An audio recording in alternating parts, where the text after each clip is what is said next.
Going to the gym, running, boxing, swimming, CrossFit, rock climbing, I don't care what it is.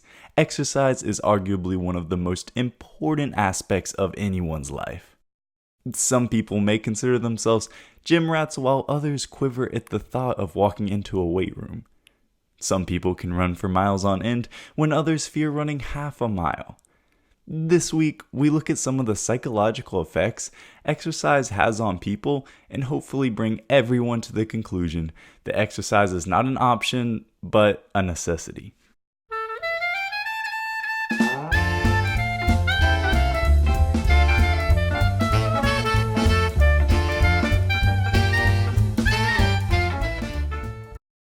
Kicking this episode off, I think at a rudimentary level, everyone can agree that exercise is vital.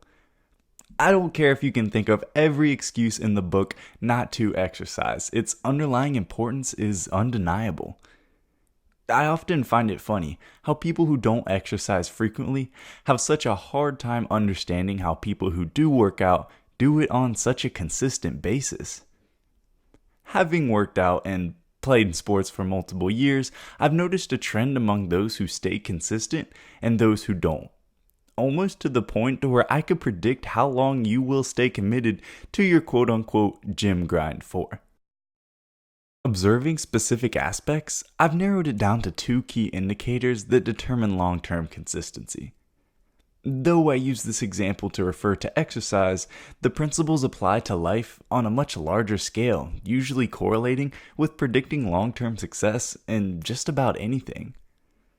These two traits are 1. If that person has developed a subconscious habit of doing the thing, aka exercising, and 2. If that person is at risk of losing something should they stop performing the task, aka exercise. Though this podcast is about the psychology of exercise, and we will be getting more into that shortly, it was important to address the two leading psychological factors determining your odds of staying consistent to your fitness, due to this being the most important part of exercise. Working out provides dismal results if not aided by consistency. If you were looking for a podcast episode that elaborates on how exercise raises confidence and helps with weight loss, though it does, you have come to the wrong place. Working at a gym, I see faces come and go pretty much all day. I've signed just as many people up as I've canceled just as many memberships. One thing you quickly realize while working at a gym, or even being a frequent gym goer, is that there are regulars and there are people who show up once every couple weeks. Applying the two aspects we talked about earlier, let's look back at point number 1 of if that person has developed a subconscious habit of coming to the gym. A common red flag when I'm selling memberships that the person most likely won't be coming that often is when I hear the words, "Oh, I always try to make it when I can." Though yes, many people are busy with life and can't always make it to the gym, there's a big difference in missing a workout because something came up and plain inconsistency. A common trait of the regulars is that the subconscious routine of coming to the gym isn't really something they put much thought into. There's no consistent gym selfies, planned outfits, or motivation needed.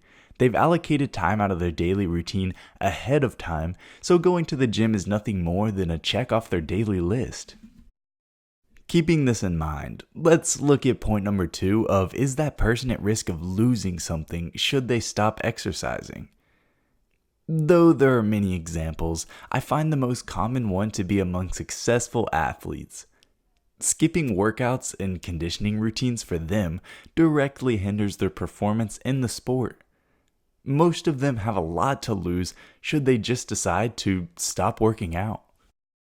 As this was an extreme example, simpler reasons range from losing health benefits and not being able to function as well, losing muscle and falling out of shape, and losing consistency, which leads to not being able to accomplish goals you have set for yourself. Frequently, if someone does not possess one or both of these traits, they find it extremely difficult to conjure up the motivation to take working out as anything more than a novelty.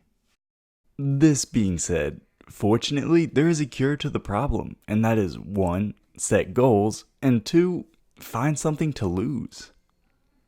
Setting goals can help you emulate a sense of tunnel vision with fitness. Rather than having to look at going to the gym as a chore, altering your mindset to what can I accomplish in the gym changes the focus to achieving something, whether that be ripped muscles, abs, or simply to be better toned. You are aware you aren't at the gym to exert mindless energy and go home.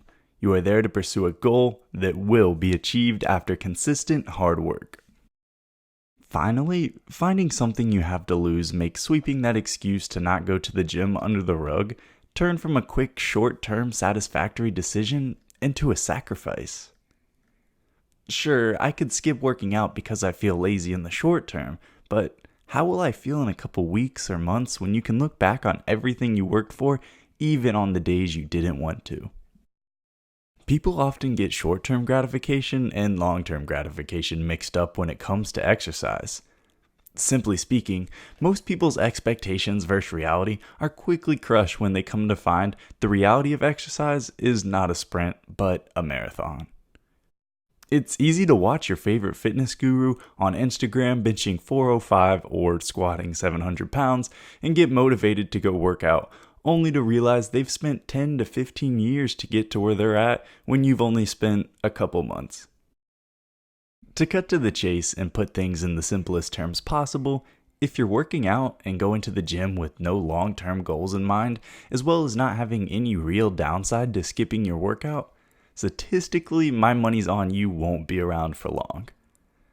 This isn't to discourage anyone who falls into this category just to simply give up, but it's to inform people that if you don't take exercise even the least bit serious, don't plan on exercise taking you seriously either.